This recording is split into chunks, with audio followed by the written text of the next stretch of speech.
Hello, mate. Hello.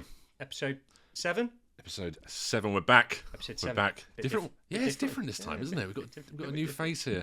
New face. Another dad. So, who have we got? We got Allan. We've got Allan. Allan's joined us. Local to Shrewsbury as well. I am now, yeah. Originally from Birmingham, but yeah, local lad now.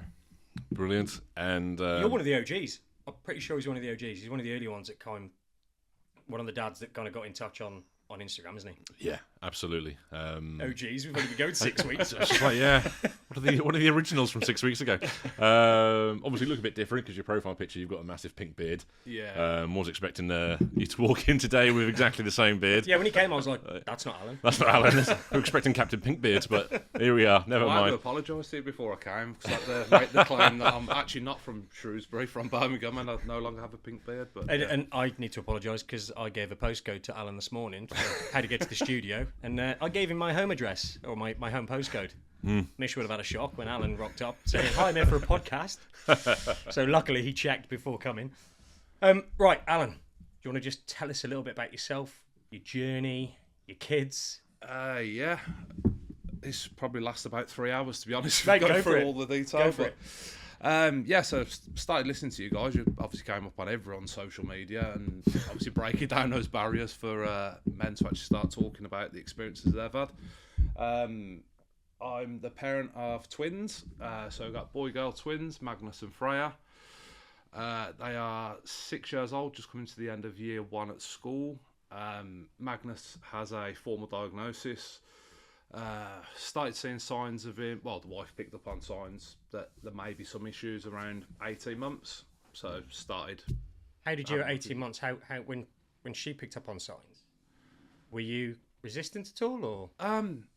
Not resistant. I think a lot of people are saying very laid back in most situations. So I'd say I was quite passive about it. Okay. First time parents, nothing to go by in terms of an example. So it was almost a case of, somebody will tell us if there's something wrong along the way. Yeah. You know, they've got to go through nursery at some point, school.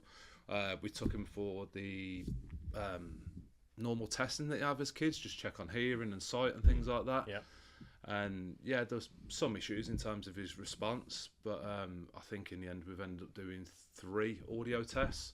So I think you might have mentioned it previously, but where the child sat in the middle of the room, they've got a weird fairground box on one side and on that side. And as soon as the light goes on, they see where they look. But then after the lighting one, they do the sound one and they acknowledge where it's coming from. But yeah, it was constantly told, he's got hearing issues, but he passed them all flying colours, no issues with his hearing. So he was looking with these. Yeah, he was okay. looking. I mean, trying to keep a kid that we now know is autistic In the middle. one place in the middle of the room and just keep responding, but he don't even respond when you call his name half the time. Yet you want him to look out for random sounds that he's never heard before. That sounds familiar. Yeah, very familiar. I remember that one well. Thomas wouldn't even look. No, So there was an assumption of hearing to start with, and it's like, you ain't hearing.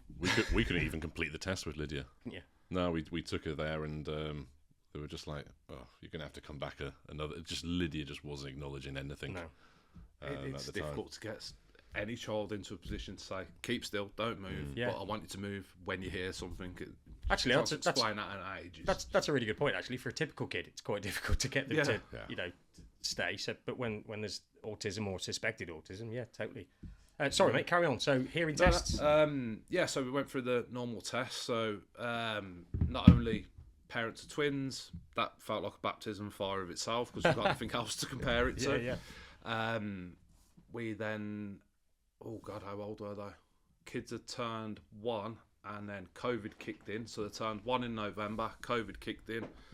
The wife, Alex, is a key worker at the time working for the bank. So she was going out to work for a few hours a day.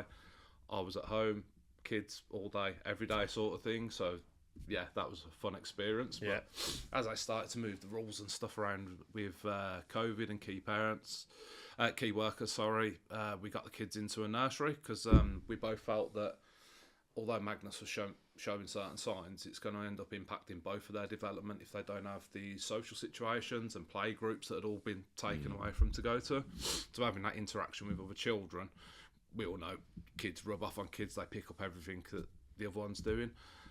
So we got them into a nursery in Shrewsbury. That was starting, I believe it was the September just before they turned 2. So it had to be based around the term as to when they're allowed in. So I started in nursery in Shrewsbury, and as you know, as a parent, you have these apps. I think the one that we're on at the minute is Dojo for the kids, tracking what they're doing at school. They have those in the nurseries as well. And there was a thing on there about milestones and completions, and there was nothing on there for Magnus, or I think there's something on there for Freya, but there's nothing on there for Magnus at the time. So I spoke to the nursery manager, and she said, yeah, there shouldn't be anything on there anyway, because we have to wait and assess them at certain points, and then you'll see a bit of a tracking of what milestones have hit along the way. So she said, give it, say, 3 months. So from that point would have been January. So I went back in January again and said, are we going to have an update on his progress or anything at the time?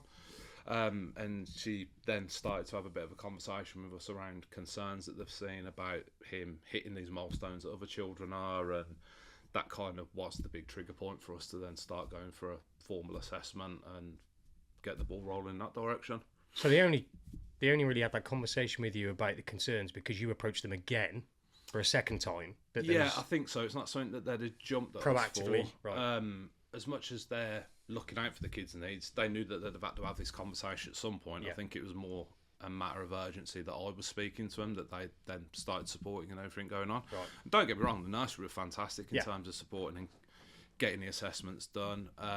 In terms of the knowledge from the nursery about the process, again, the first DHCP we had 6 pages, and that included the OT report on the end. Yeah. As you know yourself, that's very, very brief in terms of the information. There's so much we've learnt along the way, as you guys probably have, about where things need to be in these reports to make sure it happens. So the big thing with Magnus is his speech and language, his communication. Speech and language was referred to within his original HCP, but it wasn't in one of the legally binding sections in there. Okay. So off the top of my head, I think it's B and F are the 2 sections that must happen by law. His was sat below F, so it's a nicety to have. You know, this may help in progress. It's that language again, isn't it? Binding, they don't have to put anything in place with it, and it's one of those huge stumbling blocks that if you don't know about it and it's your first time going through the process, you are going to get caught short, and then trying to get the reassessment done. I think every family that goes through the first EHCP is very much like you're trying to get your head around what's potentially happening. Then you've got to get used to EHCPs and you're trying to do research on them. But I think most will kind of, we've got something in there, that's good, that's a start. Yeah. But then as you go a bit further, you go, well, actually, no, this language is a bit wishy-washy, it doesn't commit to anything, does it? Yeah. So you then go, no, I want it to say, it must say, the it breadth must of commit. things that you've got to consider. I mean, at such a young age, it's hard to understand what would impact him better, what would impact him more, what ways that they can implement the certain things that need to be met within the HCP. But as you go along and you see, I mean, we've just had ours redone, and it's 28 pages. This sounds a bit more like it. That's without any evidence on it. So we've got reports on the back of that. That's more like it. But yeah, it's just so intense. And part of that as well, if you've just starting out, to be fair as well, you haven't had a chance to go through all the professionals. To give you their advice as to what is definitely needed in those sections that's as what well. bulks it out more, isn't it? It's once you start going into speech and language, you go occupational health, all these people here, then you go, well, no, they said this, that needs to be in this section, that needs to be in this section. So it's quite clear that they're under-resourced. I mean, it's probably the same for all local authorities throughout the country, but it almost turns into a conveyor belt of, this person needs an EHCP, let's chuck something in there, pass it on, pass it on. And it's just kicking the can down the road, isn't it? I think as any new parent, you've got to be able to try and identify some of the symptoms and be confident that you're getting the right advice, because going through a GP to have these tests done initially before we even got to the nursery stage, could they have said anything that would have identified it? Because some of the symptoms are quite vague. You then having a look at so many different things it could be, rather than having a direction with it. You need an idiot's guide, a Haynes manual as to what to look out for. Yeah, you definitely do. 100%. So like, obviously 2 children, Freya, who's neurotypical at the moment, ish. And then obviously Magnus is neurodiverse. I mean, come January, was it starting to become more obvious to you and your wife that there is a difference between the 2 children? Yeah, you could see that there was a difference between them both, and Alex was constantly being fobbed off with, oh, he's a boy, he's lazy, they're late starting on a lot of these development milestones, and so no, it's not the case of that. Other kids are starting to see, if they were a bit slower to pick up on these milestones, they are progressing. We're not seeing it with Magnus. There is something wrong, and it started that kicking and shouting and almost, I suppose you could say it's almost like acting like an angry toddler sort of thing that you have to be as a parent to get the attention of the people that you need the attention of to get something actioned. And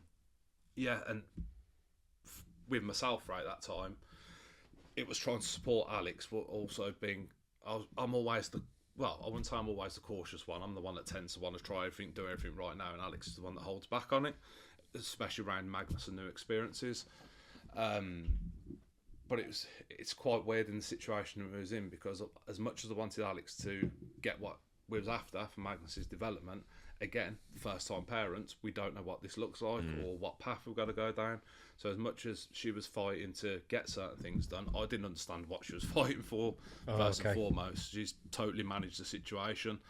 And again, me having a laid-back attitude to a lot of things probably didn't help her a lot of the time.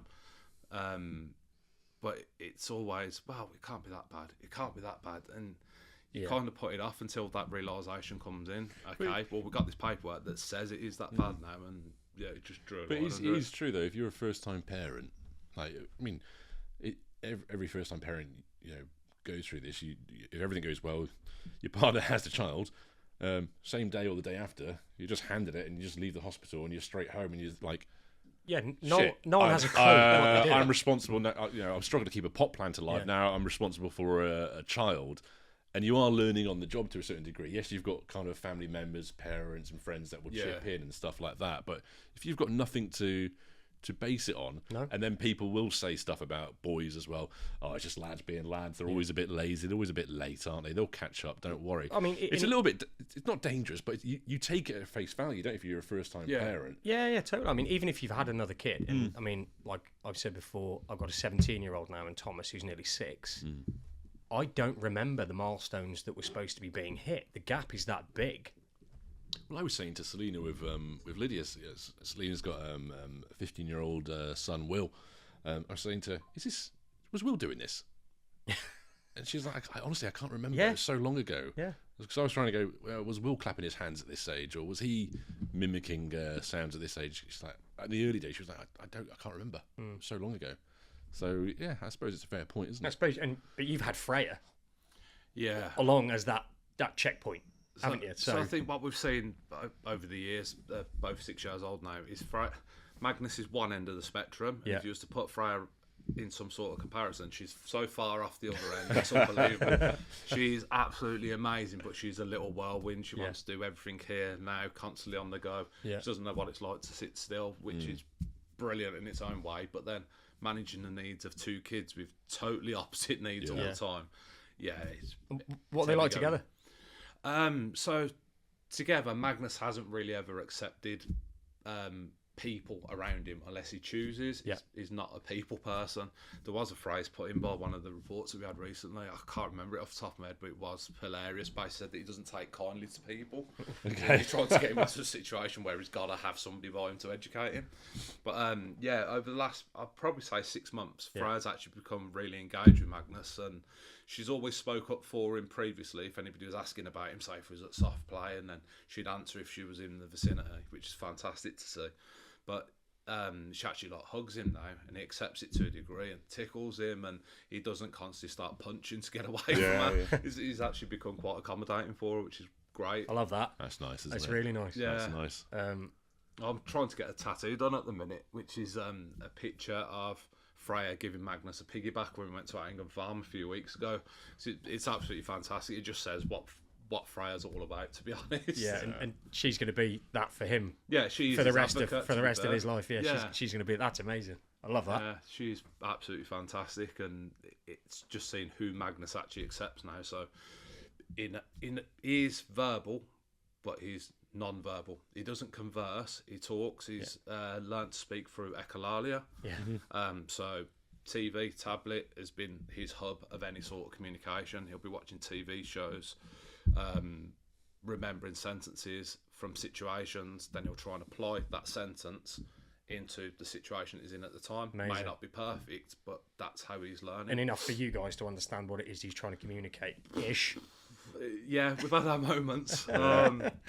So learning through echolalia, that's one way of it, but then he's actually called a gestalt speaker. Yeah. So gestalt translates to mean chunk, so he won't learn independent words, he'll learn sentences. So PEX cards, fantastic tool, seen so many responsive kids with it, couldn't care less.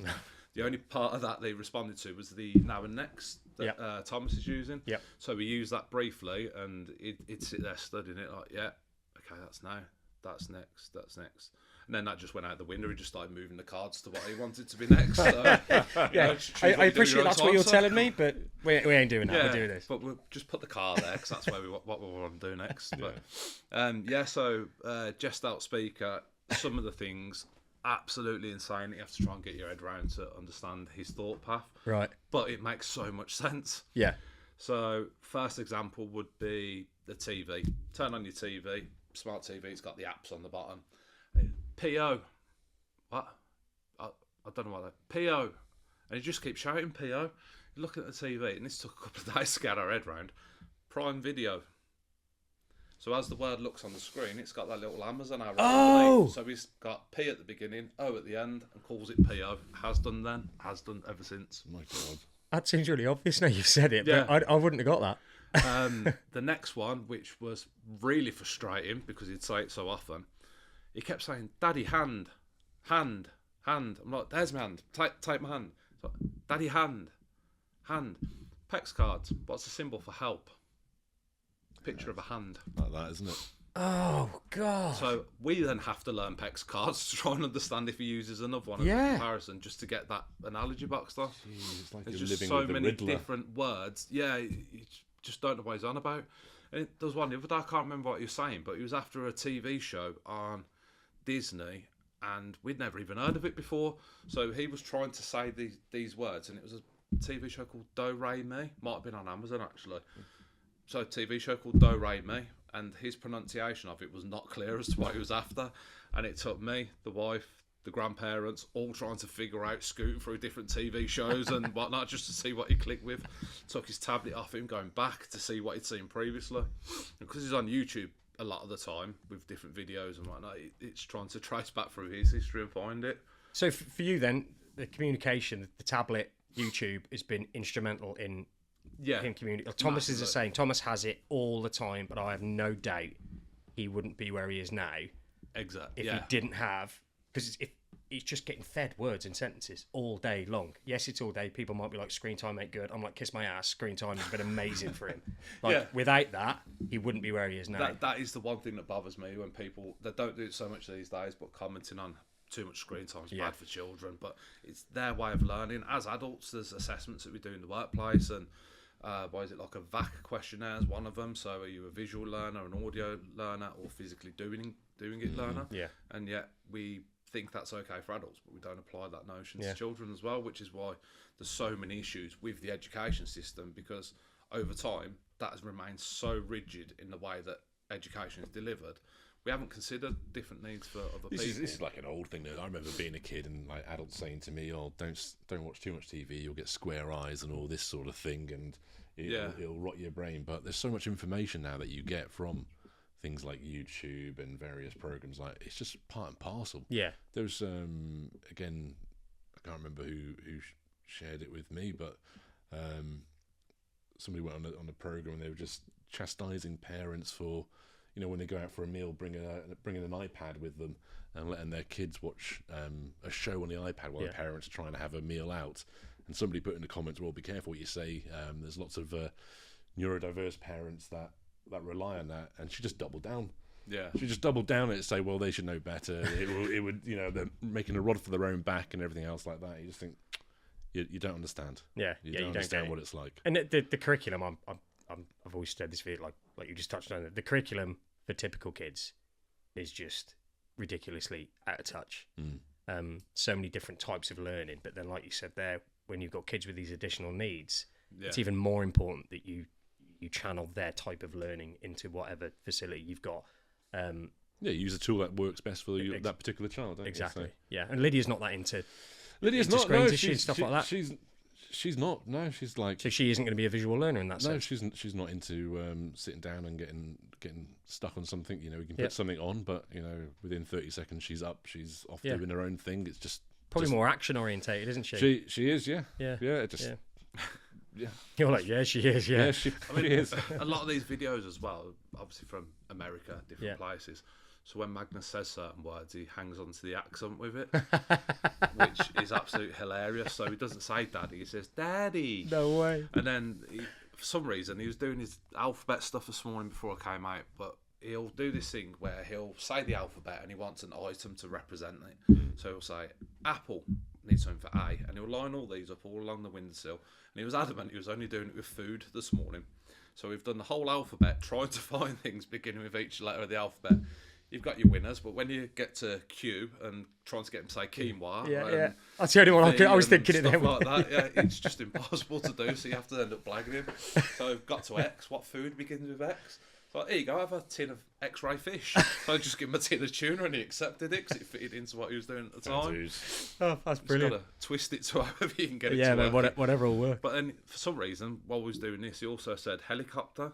And I don't know what video it is he's seen it off, but he says it with a French accent. He says helicopter. What? Helicopter. And again, no idea where he's got it from. Yeah, but he's seen it somewhere on YouTube probably. So helicopter. I mean, this is going to get even weirder now. You might have seen videos of these online and different kids learning different languages. Yeah. So Magnus learnt to count in Spanish and French, I think, before he left nursery, just from watching videos, which blew our mind. But the one that took it further than that was he used to watch videos and we couldn't understand what language it was that he was talking in, and he was copying it and imitating it. And we'd see some of the toys that they were playing with in these videos that he'd then try and replicate himself. So we brought him one of the sets of toys at Christmas. Fantastic company, Learning Resources. They do a lot of them within the school environment. So there's this one toy, and it's giant crayons, about that big. Take the lid off. It might be an orange crayon. It'll have 8 orange items in there. Purple, pink. So you've got a set of 8 crayons. Got him this for Christmas. Forget the rest of the Christmas presents. Took this to the kitchen table. Started repeating every element of that video. He went through every colour, every item in Russian. What? Yeah. In Russian? He memorised the entire set of the video that he'd seen and recited the entire thing. I was looking for a video to show you when I got here because I didn't think you'd believe me with it. Oh, mate, I believe you. Yeah. The only other video that we got is he's got these containers, and it'll be... It's like a jar. It's got 1 tomato in. The next one's got 2 cucumbers in, and so on. Yeah. And he's actually counting in Russian when he's reciting it. That's incredible. Blows your mind. The fact that he's absorbing all that, and yet that's his method, because you could talk to him, you could teach him anything in the world verbally. He ain't taking it in because it's not on that screen. But again, I suppose that's where autism is a social disorder primarily, isn't it? Yeah, right. You say that. So that's where, and we talked about it before, the global developmental delay. I don't think Thomas has a global developmental delay. Yeah. I just think it's the communication piece. So for him, if socially you struggle, you're not going to accept teaching and communication from someone in a social environment. So if it's on a screen, that's incredible. Well, he's obviously preparing for when Putin takes over the West, so he'll be fine, won't he? Yeah. He'll be the code breaker. He'll be the code breaker, yeah. That is nuts. Absolutely. So, I've got a lot of questions here. Just to get my head around this, then. So, obviously, he communicates in kind of sentences as opposed to single words. Yeah. So, does he throw in sentences in these different languages? Not when he's communicating with us. So these videos were stuff that he tended to watch when he was younger. A lot of the videos that he watches now are actual TV shows. Yeah. He's obsessed with music and is obsessed with the TV credits of movies. So we'll get you to put a TV show on, and you'll have the intro come on, and he'll one more time. So you sit there, it could only be 10 seconds. You've got to rewind it. This is what you said about the Netflix thing. Netflix, over again. Netflix was the music that he likes. But the Netflix thing he's got, so there's videos on YouTube where it's got probably it might be say 20-minute long video, and it's got the intro to Netflix in 10 different versions where they've tweaked it. They've got like 10 of them. Yeah, he's been on that once. So he watches those sort of things. But the Pixar intro was another one. So when that lamp comes on, jumping across the screen, as soon as that's finished, one more time. So he literally just sat there rewinding TV in 10-second intervals. But he could do that 30, 40 times. There's so many parents going, yeah. So what's your day-to-day like with parent? What, literally today? No, not just generally. What's a general day like with your kids? So obviously I work full time. So on a Monday to Friday, we get up in the morning. Magnus wakes up before most everybody else in the house. Yeah. What time's that normally? At the minute, the way the weather's been, it's been around 5 o'clock in the morning for this last few days of the week. Normally around 5:30 to 6. We normally get him up at 6 anyway. Yeah. We normally wake up to the sound of him kicking his bedroom door. For his own safety, like yourselves, you have to put a lock on the outside because he'll end up halfway down the road. He knows how to unlock a door with a key. We have a camera in his room so we know what's going on. If we hear him cry, we can check in on him. So he'll get up. Freya's normally dragging herself across the floor because she don't want to get up, but then she's still wide awake come 6 o'clock anyway. Downstairs, breakfast, wait for Magnus to get his taxi through to school. I take Freya to school, and then in that time frame, Magnus absolutely loves his food, massive with fruit. He's big love of fruit. If you put a bowl in front of him, he ain't sitting there for long. Blueberries, grapes, bananas. So you can put a bowl of cereal in front of him. He's been better recently in terms of eating it. If he doesn't touch it, substitute, just throw some fruit in. As long as he's got something in him before school, you're happy because you know he has food as soon as he gets to school, sort of thing anyway. And then I have to get back in time for picking Freya up from school most days. She's in after school club because her school day finishes at 3:10. Magnus's is meant to finish at 3, but sometimes finishes a bit earlier because he's on transport. He's currently in a hub at a school over Oswestry, so he could get home, say, 3:30. If Alex works from home, so when she finishes work, she could go and get Freya, but then she might not be back in time for Magnus. So we make sure Freya's in after school club, so 4 o'clock is when we need to get to her, just so there's someone in the house to get Magnus, because he could turn up between 3:15 onwards, normally between 4, depending on traffic and which route they've taken. So yeah, trying to find that balance. And then Freya has certain clubs that she does. So she does mixed martial arts at Raw. I don't know if you've heard of it. It's quite a big. Telford and Shrewsbury, they've got their own sites for it. They're absolutely fantastic. Awesome. So that wears Freya out a little bit, which is nice, at least once a week there. Magnus does swimming, Freya does swimming. She was doing dance, but she's dropped that. But with the after school stuff, it's trying to find stuff that Magnus can engage with. So the swimming started 2.5 years ago. He can swim. Obviously, of his own demand. He won't be told when to swim, but he'll randomly just start doing backstroke that nobody's ever taught him. Don't know where he's got that from. But our idea was... This kid sounds wicked. He's a revelation, I'll give you that. You've just created like an MI6 agent, haven't you? He speaks multiple languages. He's active. He can swim even though no one's taught him how to do certain strokes. Well, the idea with the swimming was... We knew he can escape the house. He absolutely loves water, so the idea was we live in Shrewsbury, big river in close proximity. He's got to learn how to swim for his own safety. Yeah. Obviously, it's a big thing with autistic kids. Anyway. Yeah. But if he gets into contact with water, we want to know that he's safe if the worst happens and we're not immediately by his side. That's brilliant. Which is very rare. Yeah. So he's been doing swimming for a while now. Swimming instructors are fantastic with him. Some lessons he'll want me to throw him in all the time. So we do the lessons at a spa hotel just outside of Shrewsbury and Albrighton. Yep. So you got these people there paying decent money to be in there. You're wanging your kid in. Yeah. Daddy up. So, all right, stand up, get him. He bends down and literally launch him into the air, and the fear in some people's faces hits the water. But he goes under the water, eyes open, mouth open, comes back up laughing his head off, straight to the ladder, straight back out, and you've got to do that X amount of times before he'll... And you're knackered by the end of that, I'd imagine. Yeah, everybody else goes there for a sit down while their kids are swimming. Jeez. What was you doing at 7 a.m. this morning? You're asking because you know this. Yeah. Go on. I don't know this. Question. This is good. So yesterday, baking that day, had the paddling pool out in the garden. His bedroom backs onto the garden, so he woke up. He's got a grill across his window because he went through a phase of throwing things. Behind that grill, we've then got a blackout sheet that's on suction things because it's too light for him to go to sleep. And then you've got a blind and you've got curtains, so there's 4 layers to stop this kid looking out the window. Curtains open, blind up, looking through the rails, pulled the blackout blind down. Oh, the swimming pool's still in the garden. Banging on door. As soon as Alex went and opened up the door, swimming, swimming pool, swimming. So Alex was outside in her pyjamas. Magnus had just got into swim shorts. So was down the slide into the swimming pool for 20 minutes. 7 o'clock this morning. 7 o'clock this morning. I woke up this morning because Lydia, the last couple of days, we've put a paddling pool outside, and yeah, she's been absolutely just wanting to stay in it. Yeah. I said to Selena this morning,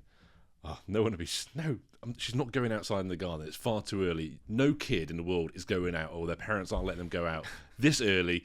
And then you're at that. Guilty! She got a text off Alex going, the kids in the swimming pool. Our next door neighbour had a party yesterday, and I was on the karaoke till about 11 o'clock at the night, and I think Alex just had something in, and I'm like, right, it's either we let the kids out or the lawnmower comes out. So. Let the kid out, the Russian-speaking kid. Oh my god! Yeah.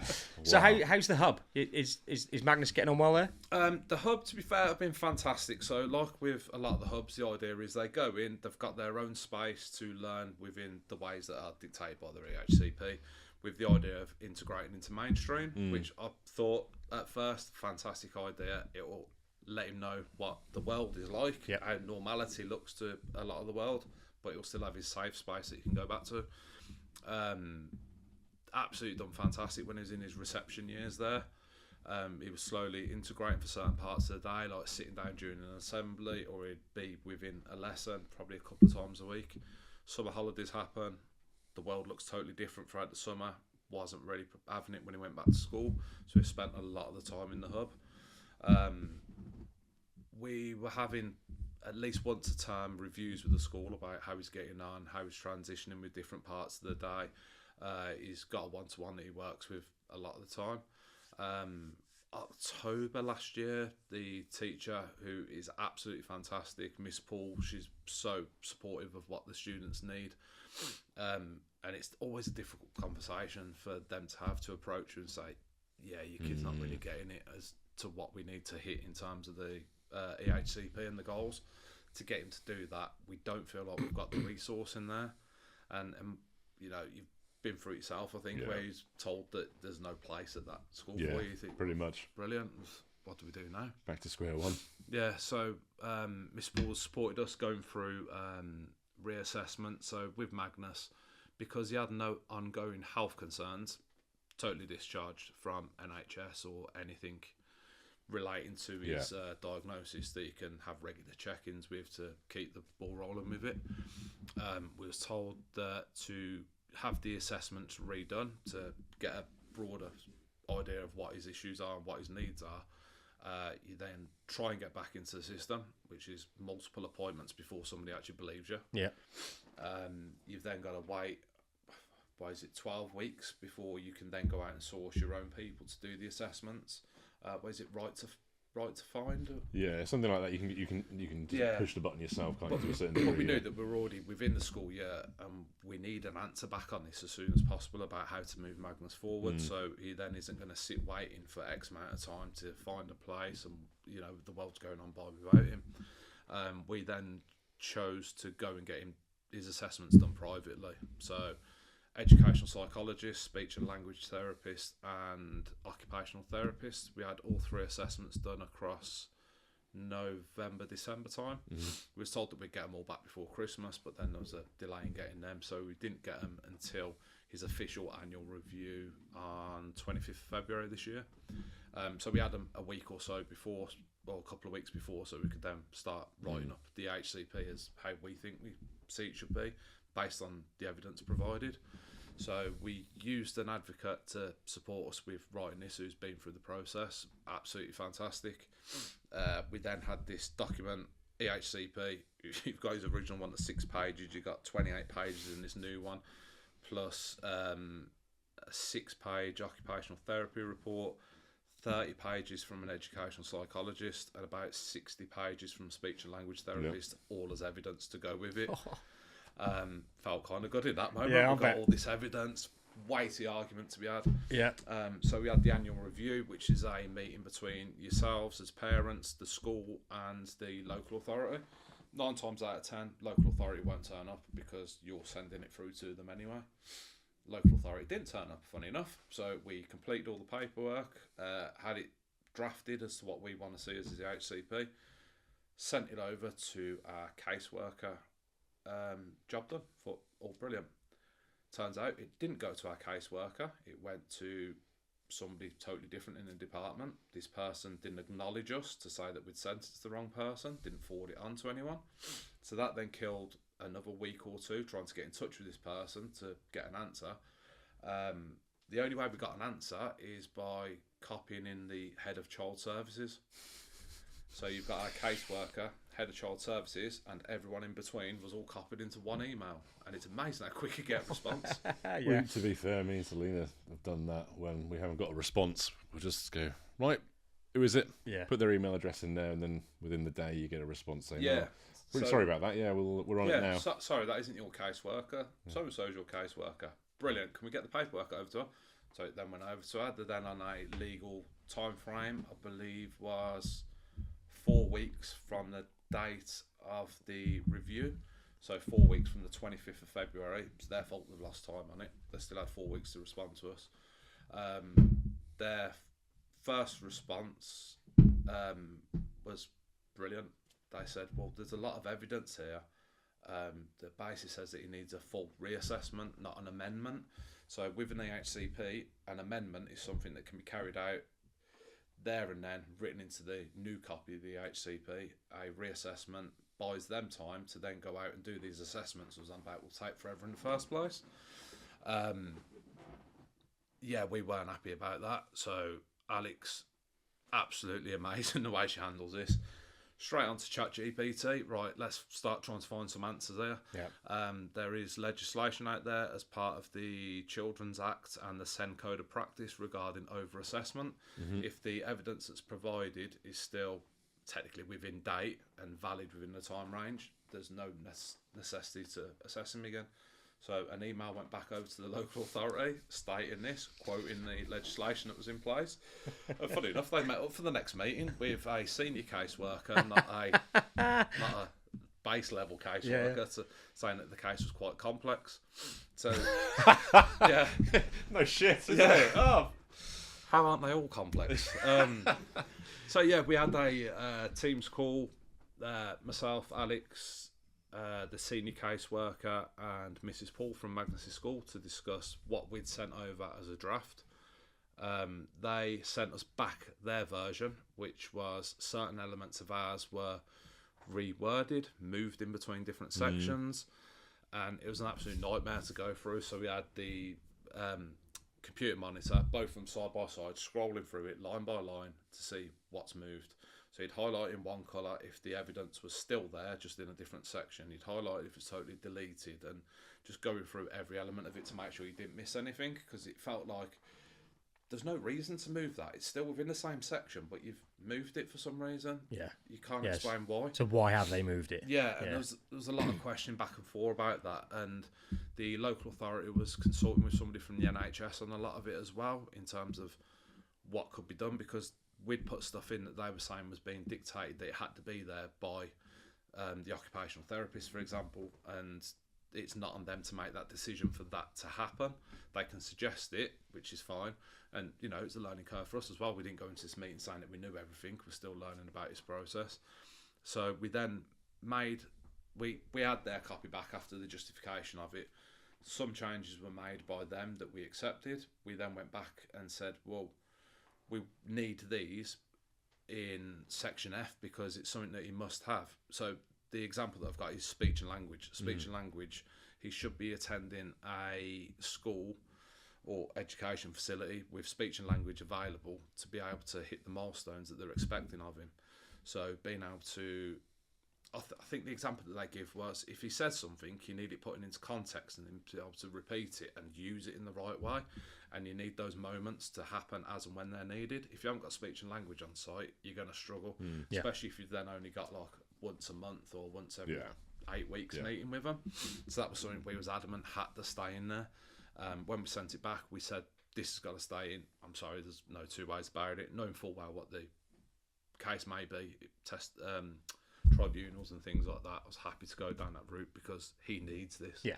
We've been through 2 years, 3 years on an EHCP that wasn't fit for purpose. As uneducated parents, we've now educated ourselves. We know what we are allowed to fight for. This is what we've said in the past. I think you said it previously, like you just want to be parents, but you end up having to become kind of experts in law, taking on roles as kind of almost like solicitors and advocates, and you're still then having to play. I'm going to use the phrase games, but it's not games. But you're having to go through kind of your version of what the HCP was, the things that you wanted. They've moved things around. Yeah. Already you're on the back foot because you're wondering why they've done that, and it could have been quite an honest thing that they've done. It's but you're already thinking, are they trying to pull one over me? And you're always in the back of your mind. You're always in that mindset of like, is someone trying to trick me? Is someone trying to get one over me? It could be a legitimate reason to move it. And if they do move it, this is where they should probably say, listen, we moved this to here. This is why. Thank you. Yeah, but point it out and explain why. If they've got the supporting evidence to go with it, to say we've moved it here because of this reason. Okay, that's fine. You're constantly, literally, just like always thinking, like, I need to be on top of my game because if I'm off the game at one section, they'll get one up on me or something like that. So, and you do have to be on top of your game because there's so many examples where the system has screwed people over. The whole thing of using ChatGPT and putting some legal context in the email that you sent there. Yeah. And suddenly, we will turn up for a meeting. We'll bring a senior case manager along as well because we know you guys are probably on the ball or you understand what's going on. So we have to act in this way. We can't fob you off, so to speak. But then you think, and we've said it in the past, how many other parents have not done that and have just accepted that trust thing again, have just accepted it at face value and potentially lost out on essential care or services for their child. Yeah, I mean, breaking down the HCP and what people have missed out on in that regard is one thing, but the fact that we've had to go private and pay a silly amount of money to some people, and there's that many kids missing out because they don't have that option to go down that line, and that's where the whole system is just failing so many people. I'd love to hear an answer from somebody. If you were to say to them, when they all turn up after that ChatGPT special, had we not sent you this, would you have come? Yeah. Would you have come, senior? But this and just see what they say. Because if they're honest, they're going to say no. Why not? So they only said that they wanted to do a reassessment of him because of the evidence from the assessments that we'd had done. So what are you gaining from having him reassessed? Yeah. This wouldn't even be in your light or reading it because there'd be no evidence supporting it. Again, that's put you on the back foot, isn't it? It's put you on the back foot before the meeting. Yeah. It's absolutely insane that the whole thought process behind it. Yeah. They've come with evidence. Hold on, we need to get our own evidence. Yeah. But it's going to look exactly the same as ours. So without us having that in the first place, we wouldn't even be having this meeting because you'd have just palmed it off to say, no, it's fine. And how many people is that happening to? How many parents haven't got not even the wherewithal, but the energy to do that fight? And ultimately, the kids end up losing out. I'll be honest, the worst part for both me and Alex is the time frames in between. So you've got legally binding time frames on certain parts of this entire process. Which they never hit. And it's like, fantastic, we've only got 14 days to wait. But throughout that 14 days, the amount of different thoughts that go through your mind as to what the outcome is going to be, it's bloody torture because you can't do anything about it. It paralysed Selena. It like waiting to hear what educational establishment Lydia got into, whether they were going to, push us towards mainstream or force into mainstream or specialist. Like, I was trying to take it in my stride and just not pay too much attention, like similar laid back. I'm not going to trust in the system. I'm not going to try and waste too much of my energy because I can't change it until I know the actual outcome. Yeah. And then I'll deal with it. Selena was very much like, I can't sleep. I'm thinking about it all the time. What happens if she goes into mainstream? What are we going to do? If she goes into specialist, that's great. But I can understand that period of time. It's just, it's difficult. It's painful, and especially when they're not meeting these timelines that are dictated by themselves. Yeah, I know. Nobody's there to hold them accountable. Exactly. So Alex said, can you mention these few things for us when you're have the talk. Have you looked into different systems of how they're used around the world in terms of diagnosis and the HCPs? So the one that Alex brought to light was something that we should adopt here, and it's what the American system use. I believe they're called independent education plans rather than the HCPs, because it's not managed by the education system. There's an independent middleman who will work between the parents and the school, so the outcomes are in the child's best interest, but it's not being managed by the education system. There's someone there to hold them accountable. That makes way more sense. Yeah, so if you've missed a 2-week deadline that's set in law that it needs to be hit and you've missed it, something will get done. You'll be made accountable for it. So at the minute, it's just quite blasé. Oh, okay, well, we missed it. Well, we've got no staff. Yeah. Okay, well, get some staff, fix the problems. Yeah. But in different authorities, I mean, I think you'll agree Shropshire's been a hell of a lot better performing than other local authorities in terms of the times that people are waiting for this to all come about. Yeah, Shropshire's pretty good. Yeah. Comparatively, anyway. Yeah. You and Alex seem like you're a real team. Yeah, I think forget Magnus's diagnosis out of it from day one. From day one, it's always been a case of divide and conquer. We know that we've got 2 kids. Yeah. We know that they're going to want different things, even if they're both neurotypical. You might have Freya wanting to go and concentrate doing gymnastics or something, and Magnus might want to do football. We know we can't meet both of those needs if we're both side by side all the times. One of the children are going to suffer, so it's always been a militant divide and conquer attitude where everything gets done, set times, set days, we know what routine we're in. Yeah. Just to make sure everyone's happy within the household. We know what to expect. The kids will know what to expect. But now with Magnus's needs changing so much, it is a case of divide and conquer. And are you noticing his needs changing rapidly? Is it kind of an exponential?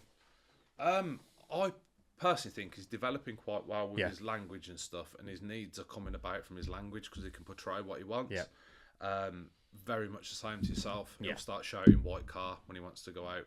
Yeah. So we go through went through a phase of if he's using his language and he's asking for it, we've got to give it him. Mate, we're on the same. We're on exactly the same page. He's doing what he needs to do. Yeah. Yesterday, I think he said zoo about 30 times. Zoo? Yeah, I can't just pack up everything that's going on during the day to take him to the zoo. So it's then trying to manage his expectations around that. And by the afternoon, he was saying farm. So I can do farm. Can't do it today, but we'll do farm tomorrow. You are absolutely screwed when you start saying Moscow and wants Well, to go back to the home country. This is why. I need to go back to Moscow. Back to the motherland. Yes. But this is a really, really important point that we. So we're actually lucky because we've only got the cards. Yeah. So for the cards, if he finds one of the cards, like we got, like if he finds the beach one, like we're going to the fucking beach. Yeah. Like so we have to because all you're doing is, especially early on, I think. I mean now Thomas, it's kind of at a point where it's like, nah, mate, that ain't happening. But early on when they're testing these things out, if it's a does this mean car? Yeah. I'm not sure if it does. I'm going to give it you and see what happens. You can't not go in the car because that might have been the only moment in a long time that he's going to be putting himself out there to make this. It could be 6 months again. Exactly. If you go, I'm not going in the car now. It's 9 o'clock. He might think, oh, that doesn't mean car, right, and then never do it again. Yeah. So you have to, if you're in an early point and your kid's trying to communicate. I mean, not if he wants to go to Moscow, but like, or even the zoo. But if they want to do something and they're trying to communicate that with you, I mean, I don't know if I'd mentioned it, but early on with Thomas, he was a toddler and he must have pulled, and this was like early days. Meltdowns were massive because of that communication thing. Like, I've got things I want to do and tell you and I can't. He pulled my jeans like so gently. I went, I think he's taking me somewhere. And Mish went, no, he's not. I went, he's taking me somewhere. She went, are you sure? So I just got up and I was like, give him my finger and he took me to the kitchen. That, from then, Mish hates it. But that then ended up in him dragging us absolutely everywhere. Yep. A little bit like Lydia does to you, and she wants to go to the kitchen. Yeah, and you walk in the kitchen, you go, okay, I'm in the kitchen. I don't know why I'm in the kitchen, but I'm in the kitchen. You see that speech and language tree at Salt, and they kind of have like, these are the roots, this is the trunk, and these are the leaves. Very where much like that. Neurotypical kids are like, well, this is where you're at the moment. You're in the roots section, so you got to focus on these things. That's one of the things there in the roots, but then that leads to and it does. It leads to other things. So like when the car card works, or a sentence or a word works, okay, they're getting it. I can say sentences. I know they have to figure out what the sentences mean. It did start like that with Magnus as well, with the whole leading and guiding sort of thing. Yeah. So he'd take you into the kitchen. But now he's just got a bit lazy with it. So if there's something that he wants, he does the same face every time. He squints with one eye and just points, so he goes like that. Just to show you that he's focusing on something specific. And it's crying. That's awesome, isn't it? His face. He sounds hilarious. When he was on about what our daily routine is, we've had to introduce Mario Kart into our daily routine. Somebody showed him that we've got a Switch in the house, and he watches videos of Mario Kart. Yeah. So if we're at soft play, sometimes he'll have Mario Kart on, and it's a video of somebody playing Mario Kart. But he'll get it, and he'll just start whizzing around the whole seating area while watching it while the race is going on. So I thought, this could actually be a decent turnout, to be fair. Let's see what happens. So I start playing Mario Kart. He's learnt the process of which game you select, which character, which car, which track. But he stands there in front of the TV that we've got, which was out of reach, but now because he's so bloody tall, he starts whacking the screen. Pressing it. So he'll finish the race and he'll go, quit. And you press the quit button, then he'll point at the one that you got to press. Then some of the characters he says the name of, Mario, Luigi, Peach. And then some of them, when you press the character, it'll say a certain saying. So you just memorise the saying that they'll say. Okay, so then you've got to try and link that to the character. Then you pick the car, so he walks up to the corner of the TV screen, whacking the corner where you go press A, thinking the whole TV's touch screen, whack on the next screen. And then he sits there until you start the race, because he loves his numbers, countdown, 3, 2, 1. Picks up his tab, just watches his tab until he hears the TV say finish, and then that's it, he's back up doing it again. Next race, we've used Mario last time, so it's a Luigi this time, on this track and this car. How do you end that? Like, is there like whenever he gets bored, as soon as something else comes to light. don't, he does. Pretty much, yeah. Alex has got quite good at it, to be fair, because I have to take Freya out to school before his taxi comes, so she has to take over. She's now a Mario Kart expert. Yeah. Wow. Well, that is wicked. That's awesome, isn't That's it? wicked. That's awesome. What? Right, so they're both 6, aren't they? Yeah. Okay. Have you had any... Don't want to get a bit sad and down. Have you got any worries for the future? Or is it something that you just don't think about because you're quite laid back? I think you've always got worries about the future because you can only work off what you can see in front of you right now. So I think there's always a consideration with some parents. What if today is the last day of development? What if this is as far as his That's a really good point. developing's going to get? What does the future look like? Physically, he's going to turn into and look like an adult, you'd expect. But what if this is the end point? And we've always been speaking about what the future looks like. Now, they are twins. They're going to have 2 totally different outlooks on what they want to achieve in their life, what they're capable of achieving. Me and Alex have always said, like, there could be a case where he's always at home. You've also got there's supported living sort of situations where they can gain a bit of independence. These are all options of what they look like, but then you also see these success stories where you've got a kid with autism, couldn't speak till he was 18, and now he's a professor at Cambridge. It's like you've got such a wide spectrum of what the outcomes can look like. It's just difficult to put your mind and focus on one. I think you told me to consider what would be good advice to pass on to somebody else, and milestones.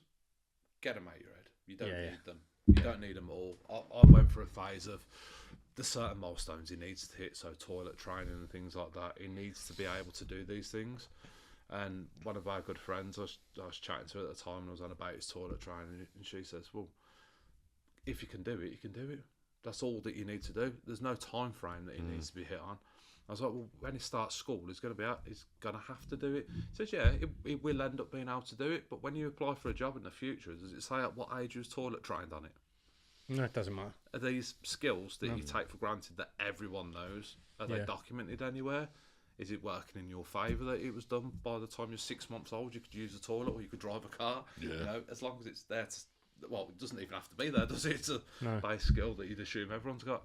So milestones, as much as they are a neurotypical way of monitoring someone's progress and development, don't consider them. That's really good. Your child will learn in their own time, within their own capacity. All you can do is try and get them channeled in the right direction where they're going to benefit most.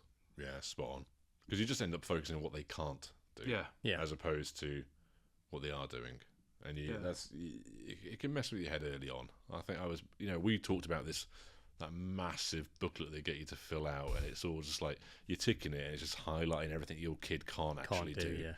And you try and get away from that kind of milestone side of things, because they'll hit stuff at different times. I mean, if you used to look at Magnus's milestones at nursery, like I've already said, he was talking in Spanish and bloody French, doing numbers.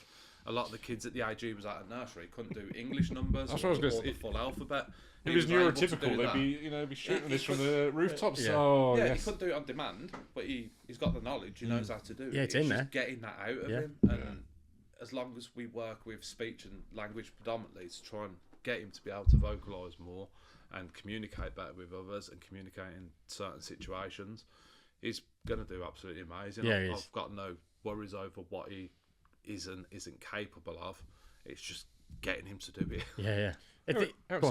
How are you like finding it then as a first time dad, having to go down this journey in terms of kind of accepting it? Was it straightforward for you? I mean, you touched upon it at the start, but again, I've got a very laid back attitude to most things, and it does annoy a lot of people at times in certain situations, but what can you do about it? Quite stoic. Play the hand you dealt. I can either do what I think you guys said 50% of the dads do and just fuck off. Or you can stay there and you can actually be a parent, which is why you had kids in the first place. And you know, weirdly, like, there's some of the parents that do just fuck off, but then there's some dads that are there, but they're not there, which, in a way, that could be more difficult. Well, it's like you're probably thinking then if you're their partner, you're just making life harder. I wish you would just fuck off. Yeah, because I can then just you may as well not be here. I can just concentrate on the child rather than having to deal with this other fucking child that can't make their mind up about what they want to do or refuse to accept it. Yeah, and there's going to be a lot of dads that are kind of in limbo, like you've talked about before. Yeah. And like, I think, like you've just said, you can't do anything about it. I think there's a lot of dads that they can see it, they just don't want to see it, and it's like you've just accept we it. talked about it. For what it is. Go through that process, get your head round it, however long that takes. But then I've said it in the past. I just became really pragmatic. It was like, well, like you said, you work with the cards that you've been dealt. Yeah, that's it, isn't it? That's just life. It's not a fucking fairy tale. Sometimes you've just got to get on with it and just deal with it. And I think what comes with it when you do accept it, you see the beauty in it.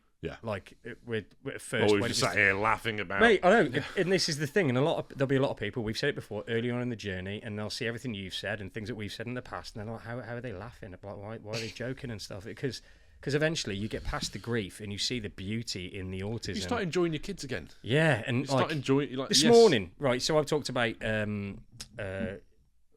what's it called? Intensive interaction.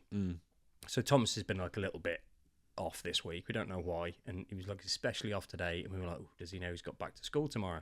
Because he's been hot. I don't think he likes being at school when it's red hot, sitting on the bus, red hot. And he's got all of his cards, the traffic sign cards, and he was just sitting on the top of the stairs, and I just tried to sit with him, see if we can do some intensive interaction with him, and he was just kind of like looking at me like, piss off, and I'm like, cool, no, I'm staying here. And he got a load of his cards, and he threw him down the stairs. I know you like all of this stuff, Andy. I love it when they get thrown down the stairs. So threw a handful down the stairs. So then I grabbed a handful and threw him down the stairs, and he started stimming. I was like, "Ha, got ya!" So then he got a load, and he gave him me. So I threw him down the stairs. He gave me a load more, threw him down the stairs. Then he went after we'd thrown them all down the stairs. He grabbed my hand and was like, "Go get him then." I was like, "Okay." So then I picked up all the cards, and I'm not really happy because I'm having this interaction with him, and I'm not really contemplating the fact how long am I going to be doing this for. Yeah. So I get them all, and I get them all in one big pile, and before I can come back up the stairs, he's got all of them, throwing them down the stairs again, stimming like mad, big smile on his face, and I'm like, Mish, come here, we're doing some intensive interaction. She sticks her head around the corner, and she's got this look on her face like, great. You've got to go soon, haven't you? I'm like, yeah. She's like, well, you need to finish this game before you go. So I'm going, finish. And he's like, nah, let's just carry on. So I'm like, do you know what? You've had a bit of a shit week. You've just reminded me of my cousin, Lindsay. She listens to the podcast. Billy, her son, is autistic as well. She just said, like, what you were mentioning in the last episode about the signs, the road signs. She said, you'll have to let Gaz know. Billy has also always had an obsession with road signs. Then it was the highway code. Then he moved on to motorways and sat nav. He can now get anywhere in the country through a motorway and tell you what junction to get off as well. So I don't want that though. I said to her in response, basically you're telling me your son is going to be the best black cabbie in the country when he's older. So. When he was 16 months old, he was non-verbally bollocking us for not going down the right roads. We kept going, why is he having meltdowns? And then we were suddenly like, oh my God, he knows the roads in Shrewsbury. He's like 16 10 to 2, months old. please. Yeah. 10 to 2 on the steering wheel. We take a right and he just completely freak out. Magnus was saying white car. I know that he wants to go out in my car, so you get in the car, just have a drive around somewhere, it'll be fine. And then he does his old squinty eye pointing at the island in what direction he wants to go. And I knew exactly where he wants to go. He's got a fascination with Sainsbury's as well over in Mill. Right. So he goes to Sainsbury's because when he's been in there before, he's obsessed with chocolate eggs. So he's done all the ASMR about opening the eggs and seeing what's inside. Doesn't give a shit about the chocolate. You end up with bowls and bowls of chocolate in the fridge, but he'll just do it to open it, see the toy, that's it, the next one. So you go to Sainsbury's, and I think it was Easter that he had this obsession. You go in, and really conveniently, they put a massive Kinder display right by the entrance. Yeah. So you ain't even got time to try and distract him with a different aisle in the Because shop. it's just there. Yeah. Straight in, grab the eggs to the till, to the car. But now because we're trying to get him a bit more understanding of walking and being a risk of just bolting off in any direction. Wherever we go, he's got reins on, so he can't put himself in danger. Yeah. So from our house, there's a shop down the bottom of the road, so we do a routine of walking into the shop. He'll get a shopping basket. He'll put exactly 6 Kinder eggs in. He'll go to the till. If we brought something else, they'll put that in a separate bag, so he's now got a carrier bag with his 6 Kinder eggs in. And you will see him walking back up the road to our house, holding this treasure that he's got, and he looks so affectionate about it, and he won't touch it until he gets back home, gets his bowl, sits at the table, does them one by one. Wow. And it's insane that he's got that into a routine, but going out in the car, knows exactly where he's going and what shops are nearby, and he'll say shopping cart if he wants to go to the shop, so he'd be out driving and be in the car 10-15 minutes, like, don't seem to be going anywhere. Where can I say? Shopping cart? Any chance? Shopping cart? Yeah. And that's it. We'll just keep repeating that until you actually get to a shop. But Wow. Are there any kind of does he melt down over anything, or is he quite expectations not being met and things like that? Being told no for anything. Oh, okay. So I think it was after I'd watched the first or second part, and you mentioned Meltdowns, and it was on that week that we'd gone to swimming, and he was massively out of character. He's never disliked going swimming, so he wouldn't get in the pool at first, and then he said "Daddy up," so stood up, threw him into the pool. As soon as he hit the water, just started screaming, come out the pool, sat in my lap, drying him off, and then he wanted to go back in within like 10 minutes. These were only half-an-hour lessons as well. Right. So the first third of the lesson was wasted with him not knowing what he wanted.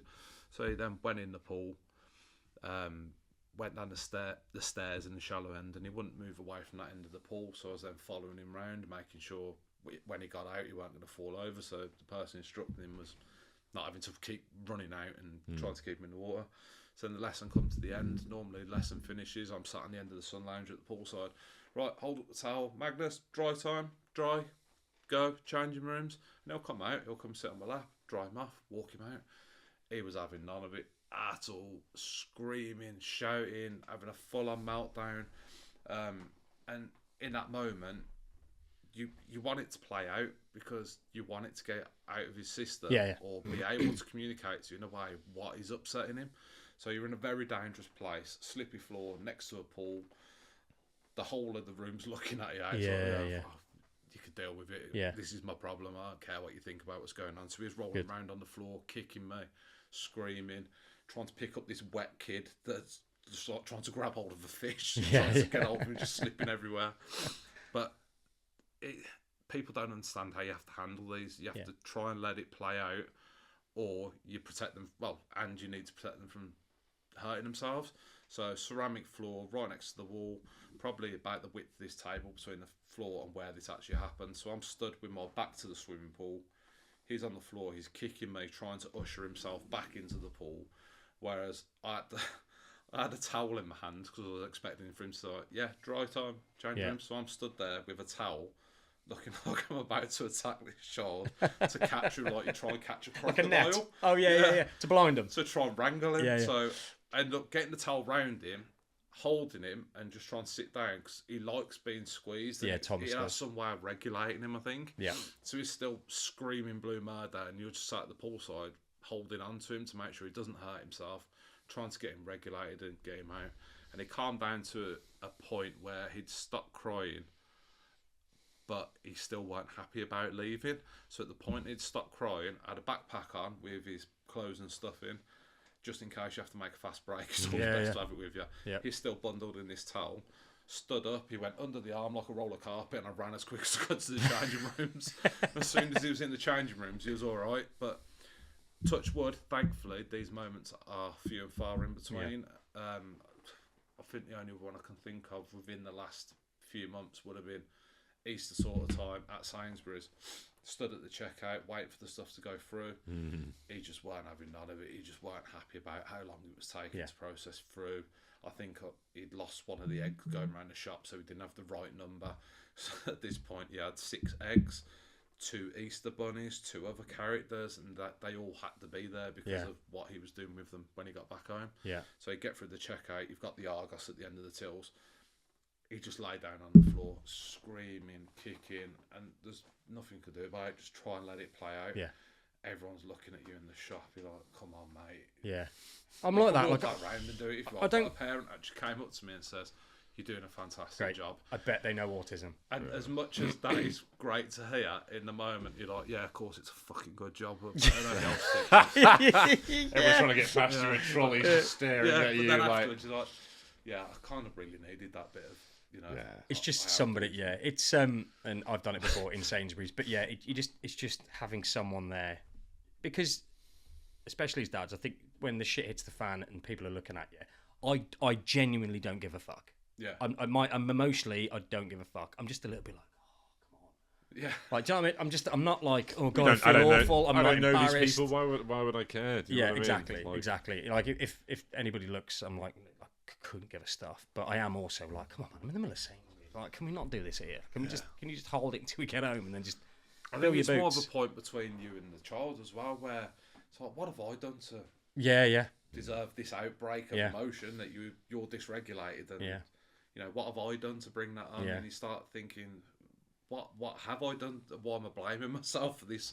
It's something that he's become dysregulated about. I can't identify it. He can't tell me. No. We're just going to have to roll with exactly. And at that point, mid-meltdown, there's no solution to the problem anyway, because if it is a true meltdown, no amount of, I've figured it out, I've sussed it, it's this, it's that, like, it's too late. You could have bought the extra Kinder Egg there, or extra missing chocolate, and it still wouldn't have solved it. Walk around the shop with exactly. it again. Whatever you want, mate, as long as you don't have to go through that again. And had you brought it over, it probably wouldn't have stopped the meltdown, because he's already in the meltdown. He's, you know, it's hard to just get him back out again. And that's something that, like, a lot of people with neurotypical kids don't understand, and you get the stares like, you're like, they're thinking I'm a bad parent, or I've done something to my kid, which is why they're having a meltdown, or my kid's just a real spoilt brat. And you kind of play in all three, and it's just like, no, it's not at all. And there are some people that when they see it happening, it's almost the lack of action is almost so much that I do think there's what's going on here? Like, there must be something going on here, because no parent just lets their kid do this. Because it does. I mean, and before Thomas, I am one of those people. I would look and be like, hey, grip. I would. Yeah. I'd look through complete lack of education. I'd look at people and be like, get a grip of your kid. Then I had Thomas, and I was like, oh my God, I'm so sorry. I get it now. I totally get it. I just thought it was parents being a little bit lazy, why would you let them act like that? They need to be brought back in line. Yeah, like, just, you know, sort your kid out. But and I was guilty of it. So I can appreciate when people do look with confusion and a little bit of judgment, but I am also like, get fucked. If anybody in that situation, do you think people are then assessing you to say, autistic, I get it, that's a problem, or bad parenting, I get it, that's the problem? But how often do you find yourself in their position when you're seeing other things going on around you, thinking, that kid must be autistic? I do that all the time now. Yeah. I feel like you're assessing everybody. Absolutely. In everyday life. And I'm probably doing it when the kid is being a little shit, not autistic, and the parent is just crap. I'm probably going autistic, and actually nothing wrong with the kid at all. The parent's just to be useless. And the parents are probably saying, yeah, he's autistic. That's the excuse. What's wrong? Autistic? Is he? No, it's true though, isn't it? You joke about it. People talk about gaydar and stuff like that, but it's like you have autism dar, and you're just like, autism, I love that you just autism. I love that was your comparison. It's a thing, isn't it? Gaydar. It's like gaydar. It is like gaydar, but for autism. Gone really blasé about the meaning behind the word, and people are just throwing it about without any concept of what it actually is and means. Yeah, well, it's like that whole thing when everyone goes, "Oh, I think we're all a bit autistic." That really annoys me because it's like if you really knew autism, you wouldn't say that. Yeah, you know what? People that say that, it takes away from the struggles that we've just been talking about that families go through. It's like this, oh yeah, I'm a bit autistic, but you're clearly fucking not because we're working together. You drive a car, you got your own house, you're coping fine, buddy. Yeah. You're not fucking still wearing nappies at 5 years old and all this sort of shit and melting down over a couple of doors down, and Alex used to speak to him quite often, sort of thing, just in passing comment. I says, "Have you spoke to him recently?" I said, "No." I said, "How come?" He says, "Well, he pissed me off." Okay, what's he said? He said, "Autism doesn't exist." I was like, "Okay, don't say Oh, yeah, fine. Yeah. What's he said? Autism doesn't exist. Oh, yeah, fair one. Yeah, that was that comment, that one comment that guy put up. What was his name? John? I think it was John. John, yeah. Oh, John.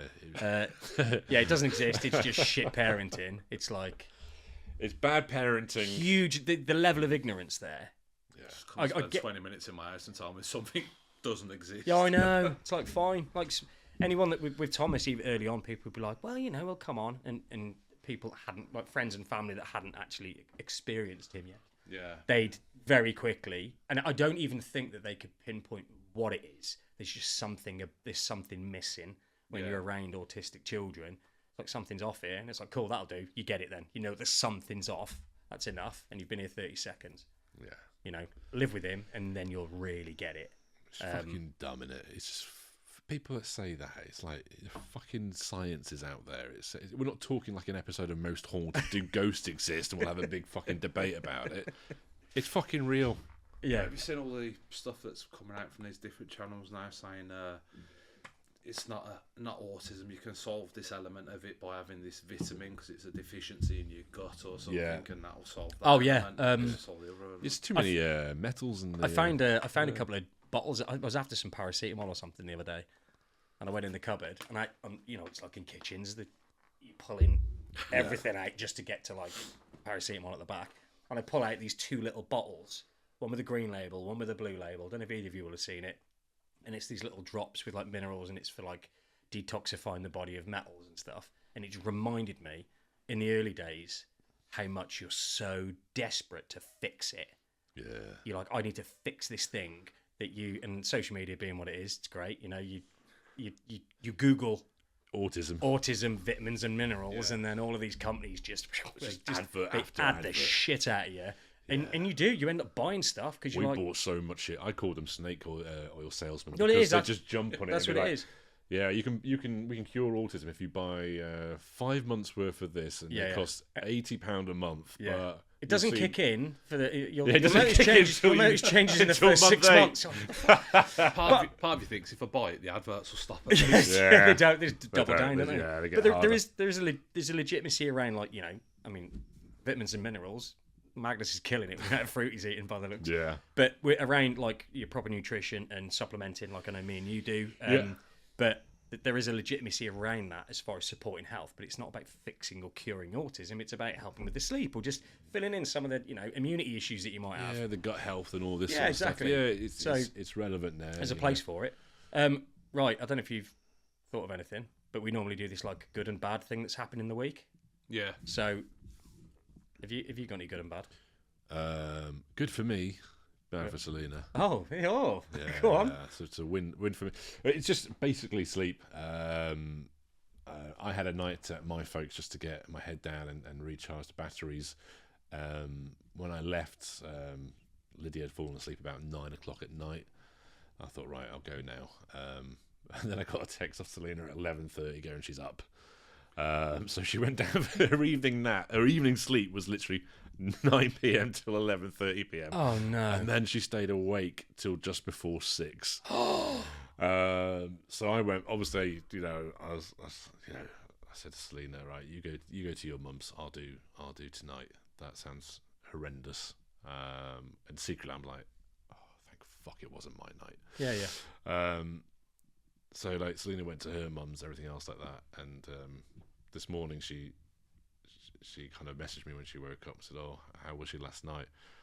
I was like, "Yeah, she fell asleep at 9 o'clock again and didn't get up till 5:45 in the morning." Oh my god, jammy bastard! Like you said, you got to deal with the cards that you've been dealt, I don't choose these hours. It's just what happens. What? Yeah. I mean, that might partly be down to the exhaustion. It might have been, open yeah. all night the It night might have before. been. But in the past, she's done it. But then you think, oh, she's absolutely exhausted. Yeah, you assume. And then no, it'll just be the same. So that's kind of the win. But then there's been little things like I said to you a couple of weeks ago. She's becoming a bit more of a daddy's girl. Yeah. It's like today. She was just like I was just sat on the sofa. She just ran up to me. I'm thinking, oh, right, you're gonna grab my hand. You're gonna lead me something. What do you want? Just run up to me. Just went like that. Just wanted a hug. Just give me a hug for about 10 seconds, and then I'm off again. See you later. And just went off and carried on doing her own thing. And I'm just like, Golden. hey, what's going on here? So, Nice man. Yeah. So pretty good from my side of things. Yeah. It's a bit the same with myself. Magnus is all about Alex. He's always by her, mummy. Yeah. It just gets really annoying at times. I'll be sat next to him and he'll always go to her for it. But when you do get those moments of affection, it means so much more. Oh, it's nice, isn't it? It does mean a lot, doesn't it? Because you don't get them all the time. It is nice. Thomas is actually just quite logical. It's whoever's closest. So it's very much like he won't. If I'm there, it'll be me, or if it's Mish, then it'll be Mish. Just logistically, it just makes it easier for him. Allan, you got a good and a bad thing that's happened this week with either of them? So a good thing is Alex went out to see a school that we've consulted with and absolutely loves the place. It's very, very suitable for Magnus and his needs when you compare it to the other settings that we've seen. Yeah. And they've also said that they're holding a space for him until the end of consultation. Amazing. So that's quality, fingers isn't it? crossed, September he'll be in the right place that's good for him. And there's only 15 children in the whole school. Wow. Yeah. What? That's amazing, mate. He's gonna fly. That's really. He just good, sounds. isn't it? He's a clever kid by the sounds. Like, Yeah, he sounds really switched on. Well, Alex said that she went to visit the school and I've seen a lot of the kids in there and how they were learning and stuff like that. There was a kid outside just throwing blocks up in the air, just listening to the sound and just laughing his head off, and he was living his best life. They're just walking through a corridor and there's a kid in there. Didn't even turn round to acknowledge Alex and apparently just went, "Show me the ladybirds! Show me the ladybirds!" And Alex, in the way these kids were in this environment, and just went, "Yeah, Magnus, this is going to be a good thing." But you know what? So I saw a comment the other day. It might have been on an old video talking about comparing specialist and mainstream. And the comment, I didn't respond to it. It might have been on TikTok. It's worth a video response, really. Yeah. But it was saying that specialists don't educate kids. Yes, I saw the same comment. Yeah. So and It's more of a daycare centre. that's it. It's more of a daycare centre. But what's really important about specialists is kind of what you said then. Like, get rid of the milestones. These kids are so much more individual. All I can only vouch for Thomas's school. They give every kid what that child needs. Yeah. And you see it like Mainstream school is just it works, but everybody's the same. it's mass learning. Yeah. It's learning on mass, isn't it? Yeah. It's like, right, we've got 30 kids, we've Yeah. got to get them through the system into the next age, Yeah. to the next year group, to the next year group. That's it. Where, like you just said there in a school, 15 pupils inside, it's individualised. Yeah. It's specialised. And it for works. That one child. And it totally works. I mean, like, and I can kind of understand why people might think it, because when you first walk around these schools, just to have a look round, Alex has clearly done it and got the right idea. I could see why you could walk around these schools, see all of these kids doing insane, crazy shit, like escaping. Like I've said before, like the first time we went there was a kid that taken his top off, and he was just legging it through the corridors, and they can only get so far because every door there's like a security check with every door. You have to use a card to get through. And it's just like, whew, kids running, stuff getting thrown. You know, like, what is this place? It's insane. And like the visible disabilities of a lot of the kids. So when you look at with autism, this is a lot of the problem is with an autistic child. Typically, they look typical, and that's why people struggle a lot. If you see a child with Down syndrome, nobody says shit. You see a kid in a wheelchair, nobody says anything. With an autistic kid, people tend to comment because they don't know there's something going on. Yeah. You go to schools that like Thomas is, and it could be quite jarring. You could think, I don't want my child coming here with all of these other severely disabled kids because he'll end up having the same teachings that they're having, and it's just not the case. And like Thomas, he was doing well before, but he's just leaps and bounds in the right setting. Like Magnus is going to be in the right setting, and 15 kids in the school, I'm sure he's going to fly. He's clearly very intelligent, and he's just got his own way of doing shit. But yeah, I just think it's really important that people realise that. Like, if you are in that early stage again of, don't think your kid needs to go to mainstream because you just want them to go to mainstream. You're worried about the stigma. You're worried about the all stigma, this. Yeah. or them not developing. Trust me, or not learning. it soon wears off. Yeah, I mean, things. So soon the wears off. first year, Thomas, he wasn't learning to do this, that, and the other that you would expect. He was learning to eat in the dining room. in the dinner hall. Yeah. He hated doing it at first, and I get it. It's weird. Like, I was just about to say that reference to saying it's just daycare, where they're not learning anything. Well, do you want them to try and learn Pythagoras theorem, or do you want them to learn how to fucking talk to people? Exactly. That's it. It's just learning all these things, and when they've got all that baseline, the roots essentially, when they've got those things sorted, then you move on. I mean, when he does PE, it's funny when they say, "Oh, Thomas did PE today." You're like, did he do PE? Are we calling it PE? Because I've pretty much been there when we visited, and he's just sat there while all the other kids are doing other stuff that also doesn't look like PE. Yeah, but it'd be my Lydia doing the PE. I think you're very similar into what Magnus experiences, where he regulates in a different way, and there is a proper term for it, and Alex is going to kill me for forgetting it. But one of the examples I've got is he gets regulated by chaos. Yeah. So at his current school in the hub, he'll go out on the playground. He's got hundreds of children running around him. Absolutely loves it. Won't communicate with them. He'll just bounce around in between it, and he gets him going and welled up and welled up and welled up. And all these kids will then go back in when the bell rings, because that's it. It's the end of it. And he'll still be hyped up and wired, and it's trying to bring regulating back down into the transition the right back into and it's something that sounds so simple. But it's so complicated. He still wants to run round and bounce around. He's like, where's and there's gone? no understanding why it's suddenly stopped. Yeah, like it's that just bell doesn't mean ended. anything, does it? Exactly. What's the bell for? Why do we have to do things at certain times? Like, what do you I'm mean? only just getting structured. started, guys. What's going on? Right, have you got anything bad that's happened this week? Hopefully not. Yeah, kind of the weather. So this heat wave thing that we've had over the last few days has just meant that as soon as daylight's broken, opening his bedroom door, we've had fans in. I think there's a fan up on its shelf. We've had a pedestal fan swinging round in there. We don't have aircon in this country. It was just like opening the plane door, as you'd imagine. Yeah. And as I've got a holiday booked and coming up, it's trying to work. Is this actually going to be an issue? Yeah. Outdoor heat is fine. When you're having to sleep in it is an issue. And where we've booked has got air conditioning, thankfully. Yeah. But yeah, it's just bringing back a bit of anxiety towards this holiday, thinking of the battles that we're going to have along the way. And listening to you guys last week again, all those different things that you can't practice for because it can only be experienced on that day at that time. So our flight's at 6:30 in the morning from Birmingham, so we've got to get up at 2 in the morning, leave the house at 3, an hour to the airport. Giving me anxiety. Meet and greet parking. He's got to wait for that to be sorted. To then go through security. There's no idea why everyone's going through our bags. To get into the departures, to entertain him for an hour and a half. To then get onto an aeroplane. It's all exciting looking out the window. Don't know whether he's going to enjoy it or not, but he can see what's happening. Probably doesn't realise he's then got to sit on there for 2.5 hours. To get off the plane, he's not in England. The signs are in a different language. He could probably read them. Everything's in a different language. Doesn't know his way around. We've then got to wait for the bags to turn up. You know, that can take up to an hour where your bag's gone missing. He doesn't know why you sat there. Is his tablet going to be working by that point to distract him? We've then got to go from there to pick up the hire car. Don't know how long that process is going to take. To then drive somewhere he's never even seen a video of because he can't be asked to watch what we put on the telly for him to try and plan for these future events. But at least you're not stressing about it. That's the main thing. Yeah, he's fine. Super chill. My bad was the heat. I'm terrible in the heat. Yeah. It's just done something else to him this week at school. Just completely just wiped him out. He's done with it. And again, like, we got fans and windows open everywhere. But again, you've got to be careful opening windows because we had an issue a couple of years ago with an open window.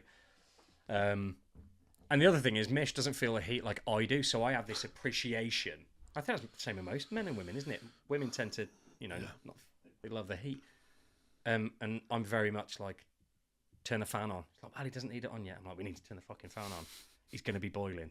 Sat there with frozen peas. I'm like, windows open, fans on everywhere, fans on his eyes, they can go. See, I love the heat, but I also love the ventilation that comes with it. As soon as you get UK heat and there's no ventilation or air movement anywhere. Well, when you're on holiday, you get hot, you just jump in the pool and you come back in, aircon's on, it's all fine, isn't it? But I think that's going to be the best part for me, just sitting in the pool and seeing Magnus enjoy himself and somebody else can do round the pool watching. Yeah, of course. Make sure you don't leg it. Yeah, he's going to be in the pool all day, isn't he? Yeah. Which obviously he's not had, is he? Because he's only had these limited times where he's got like 30-minute lessons. Yeah, he's only had the half an hour window. Oh, he's going to love it. But when he's had enough at things, he will take himself away from it. So if he's had enough of the heat, he'll go and find shade somewhere and he'll be happy within that. It's just a new environment that you got to watch him around. So. Yeah. I think once we're there, the holiday's going to be fantastic. It's that's same with us. 12-hour transition from waking up at 2 in the morning after 4 hours sleep to Yeah. And my good is I did a video about it the other day. Saw again, that. and this is all thanks to iPads and YouTube and Super Simple Songs. Shout out to Super Simple Songs. Do more merchandise, Super Simple Songs. Do more. Honestly, this company's massive. They don't do more stuff, like just stuff that we could buy for Christmas that you might actually want, apart from traffic signs and. But he had all of his traffic cards, same ones he was throwing down the stairs this morning. He had those, and he had his traffic. What would it be? Your theory test manual, essentially. He had that out, and on the first page, the word car, and then a picture of a car, and he got my finger, pointed at the word car. I was like, yeah, car, and immediately in my head I'm thinking, shit, I've just said the word car. Now I'm gonna have to go in the car, but that isn't what he was doing. He was saying. So he pointed at the word car and said, yeah, car. And then he pointed at a picture of the car. And I was like, yeah, that's a car. I was like, dude, you just read. Like you were just telling me that means that. And like, for me, and that's again now another one of those things that will open up. Yeah. Like, these letters that I've been obsessed with for years, they mean stuff. So like the next stage now is that we will remove the picture of the car, because he's had the word car underneath the picture of the car for a while now. Yeah. So now we'll remove the picture and just start using the word car and see if he'll use that to communicate wanting to go out. And if he does, hopefully he'll then start doing it with other stuff as well. And again, we're waiting for this. Is it an AAC device? Yeah. Yeah, so we're using one of them at the minute. You are? We've only just started it, and that was part of his EHCP to have somebody within the education setting that he has that knows how to use them and can understand putting it into place with him. Amazing. Perfect. Right. Mish this morning was like, ask the community, because like Mish now has this like huge community of 30,000 people, where she's like, if there's a question, she's like, ask someone in the community. So ask them about the AAC device. He's getting assessed for it, so I can ask you now. He's getting assessed for it because he's been so good with his comms. But they need to evidence it before they will be able to provide the funding for it. Now, we were just going to buy it just to get ahead of it, because we were like, yeah, but all right, while you're doing all these assessments, he's losing a year and a half of potential learning on this thing. So we nearly bought it. In fact, it's not even the tablet that's expensive, it's the app that goes with it. It's the app. And we were going to just get it. School were like, no, wait, we'll get the funding. And we were like, oh, wicked. But the time it's taking for them to do the assessment, we're like, should we just do what we were originally going to do and get it? I'll be honest. What did you do? It's a very complicated thing to use. Is it? So we brought the device ourselves after it got suggested by speech and language during his assessment. Yeah. When it came to the HCP, it was almost like a stumbling block for them that we were asking for a free iPad or whatever. Yeah. It's like, no, we've already got the iPad, we've got the software, we just need somebody to be using it at the other end. Yeah. So if we're using it at home and we're not having him use that That's same really method of important. communication, there's no point to it. And then that got passed around in the HCP, but Alex had it. She's used 2 different programs so far, seeing which one works best, because some of them have got downloadable templates, but like with Magnus, certain foods he'll use on a daily basis, and certain words, certain people. So it's having to upload the name of what he's wanting to say. It will then read that word, but it's also a picture to familiarise. That's what we want. That's what we were looking at. We wanted something. It takes a while to set up. I can imagine. To consider all of the different variations of words and stuff that he uses currently, and B, that you want him to try and use in situations. It's quite difficult, but the reward end of it is massive. Yeah, we're right with Ard. I mean, so we send it to school with him every day. Yeah, that's the plan. So he does use it in the school environment, probably more so than what we use it at home, because when he's at home, there's things that he won't ask for because he'll just go and get it himself. Yeah. If he wants blueberries out the fridge, he'll just go and help himself. So they're on a shelf that he can reach, or he'll drag a chair across the house. Right. That's really good, because you kind of answered. There you go. Yeah. I think we just need to get it. Because the school are amazing. They're really supportive, but their hands are tied. They have to provide evidence, and if they can't provide the evidence, anything to get funding, it's just I get it. Yeah, you understand, but it's hard. Though, isn't it? It's hard when time is a big factor. Yeah, I don't know how much it costs going forward, because I'm not on an Apple device, so it runs for Alex's account. Yeah, I know there's one called Grid, which we tried to use and wasn't as good as what we now use, but I can't think of the name of it. You know what it looks like? I will try and find it. They all look the same. It's literally a grid of boxes, and Do you remember the old speak and spell sort of thing? Oh yeah. It's like a modern version of that, where you'll have a picture, the word, so it might have a picture of an apple, the word apple, press it, and it reads it out in that similar sort of voice, but there's different voices. Yeah. You can pick up with it. Yeah, need to do something. Different accents. Yeah, Russian, French, Spanish. There's definitely an American and English on there. Yeah. I want to report back to the Kremlin at any point. he could do it when he goes over there. Listen, guys, I've really enjoyed that. It's been good. It was nice getting another dad on. Yeah. Thank you very much, mate. No, it's fantastic to come on here. I've loved seeing all the snippets throughout the social media. Yeah, well, there's going to be loads of snippets of you now, mate. So. Yeah. Instead of our ugly mugs, it'll just be your ugly mug. It's just you. Shit. I just realised what I meant there. Yeah. I think you've genuinely opened up so much space for people to talk and communicate and share ideas in. And I've said it to yourself, Andy, where Alex has started talking to Selena because women operate different to men. Yeah, big time. There's already a massive WhatsApp group for Sen parents within Shropshire or Shrewsbury. Yeah. And they've started talking through that. Men don't do that because we don't talk or communicate, but you've opened up such a big platform for people to engage with and have these thoughts, even if it's just through leaving a comment on one of your videos. They're letting their thoughts be known. That's and it, mate. So much similar that all parents go through. That's it. I think that's one of the things that's hit me most is even if they don't want to get super engaged, they're leaving a comment and just saying, "Listen, thanks. I thought I was the only one that was going through this. Thanks very much." And I don't hear from them again, but I don't need to. It's just the fact that I know they're watching it and I know it's helping. It's mint. Yeah. And then other dads see that, and then it just it's that little snowball effect. It just, it might just encourage one or two others just to kind of go, oh, all right, fair enough, or I'm not alone, or I thought I was just being a bit of a dick feeling like this, and that's actually there's there's a bit of a judgment on yourself, isn't it? Yeah, well, massively. We've talked about it. You're like, why am I feeling this? Why am I resenting people or my loved ones and stuff like that? And you just think, oh, these are horrible thoughts, but then you go, oh fuck, everyone else has been thinking this. Oh, it's normal, great. Yeah. Everyone thinks the kids are a knob at some point. Yeah, that's true, actually. It's just one of those things. I think my parents still think that of me, so what is it? But yes, no, it's been good. Very good. Thank you, guys. Hope you get something from that. I'm sure you will. Whether your kids can speak Russian or French or what was it, Spanish? Yeah. Spanish. Let us know. Leave it in the comments. Next week. Don't know who we got on next week.